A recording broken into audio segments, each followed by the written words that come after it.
आहे की नाही हे पुन्हा जाऊन तपासा. आणि आपल्या घरामध्ये आपल्याला न दिसणारी आपली परवानगी न घेतलेली माणसं राहतात की नाही हे सुद्धा तपासा. कारण जर शौचालयामध्ये 100 माणसं राहत असतील तर तुमच्या घरात किती राहू शकतात. आणि मी मतदारांना का सांगतोय, कारण हे तर सगळे राज तू दाखवले, बाकीच्यांची जशी दुबार तिबार नाव आहेत ती.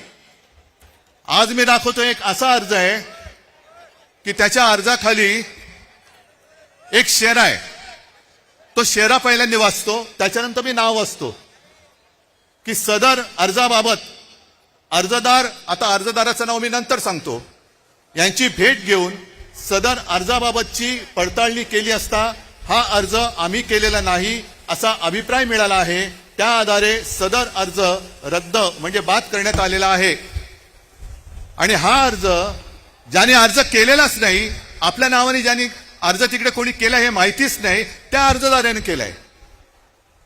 आता हा अर्जदार शोधायचा कुठे, तर त्या अर्जदाराचं नाव आहे उद्धव बाळासाहेब ठाकरे. उद्धव बाळासाहेब ठाकरे या माणसाने हा व्हेरिफिकेशनचा अर्ज केलाय ऑनलाईन, जो उद्धव बाळासाहेब ठाकरेलाच माहिती नाही. त्याच्यावरती मोबाईल नंबर खोटा आहे. 1-2 दिवसापूर्वी मी बसलो होतो मातोश्रीमध्ये लोकांना भेटत. मला रवीने येऊन सांगितलं की निवडणूक आयोगाची माणसं आलेत. म्हटलं निवडणूक आयोगाची म्हणजे साधू संत येती घरा, तोची दिवाळी दसरा. आता दिवाळी झाली, दसरा झाला, हे कशाला आले, मग निवडणूक आली असणार. त्यांना बोलवलं, त्यांना विचारलं. सगळी मराठी माणसं, त्यांची काही दोष नाही, आमच्याच गव्हर्नमेंट कॉलनीमध्ये राहणारी. आणि म्हटलं बोला, काय हो, काय माहिती पाहिजे तुम्हाला. नाही तुम्ही सांगा. म्हटलं मी काय सांगू, मला काय माहिती तुम्हाला काय पाहिजे. नाही टेलिफोन नंबर बरोबर आहे का. म्हटलं टेलिफोन नंबर खोटा आहे. मग आणखीन काय तुम्हाला सांगायचं. म्हटलं मी कशाला, तुम्ही माझ्याकडे आलात.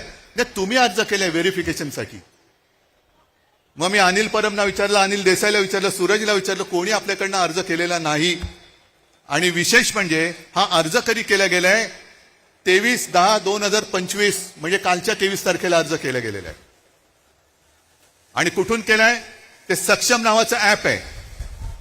तर सक्षम नावाच्या ऍपवरनं हा प्रकार कशासाठी कोण करत होतं, मी रितसर तक्रार केली की कोणी हे केलेलं आहे.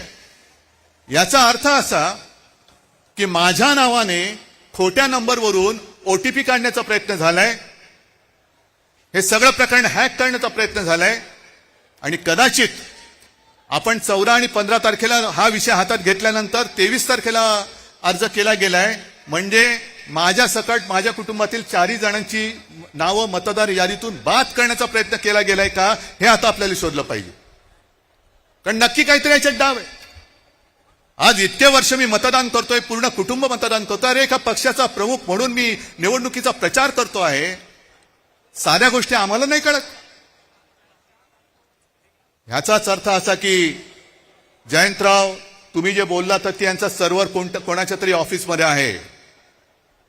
आपल्या विजय वडेट्टीवारांनी एकाचं तर नावच घेतलं होतं की ही पक्षाची लोक, ही पूर्ण यंत्रणा, ऍप सकट सगळे सर्व्हर हे यांच्या हातामध्ये आहेत. कोणाची नावं टाकायची, कोणाची नावं काढायची, कोणी किती वेळा मतदान करायचं. आमचं म्हणणं असं अजिबात नाही की आम्ही निवडणुका होऊच देणार नाही. आम्हाला निवडणुका पाहिजेत.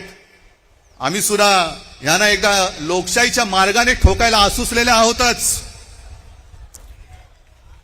पण सदोष आणि चोरी करून तुम्ही जर का आधीच निकाल ठरवून निवडणुका घेणार असाल तर मग जनतेने ठरवायचे की निवडणुका होऊ द्यायचे की नाही.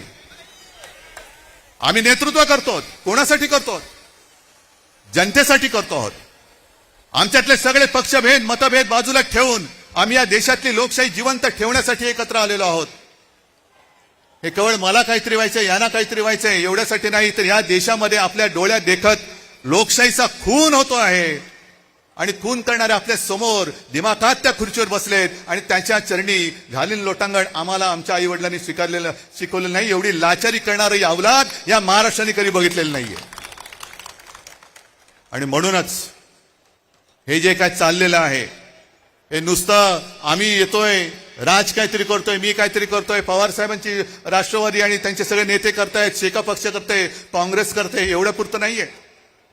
आजपासून तुम्ही सगळ्यांनी आणि प्रत्येक राज्यातल्या प्रत्येक नागरिकांनी ही जबाबदारी घेतली पाहिजे की मत चोर जिकडे दिसेल तिथल्या तिथे त्याला फटकावला पाहिजेच. लोकशाही मार्गाने फटकवा. आता लोकशाहीचा मार्ग तुम्हाला माहिती आहे. आम्हाला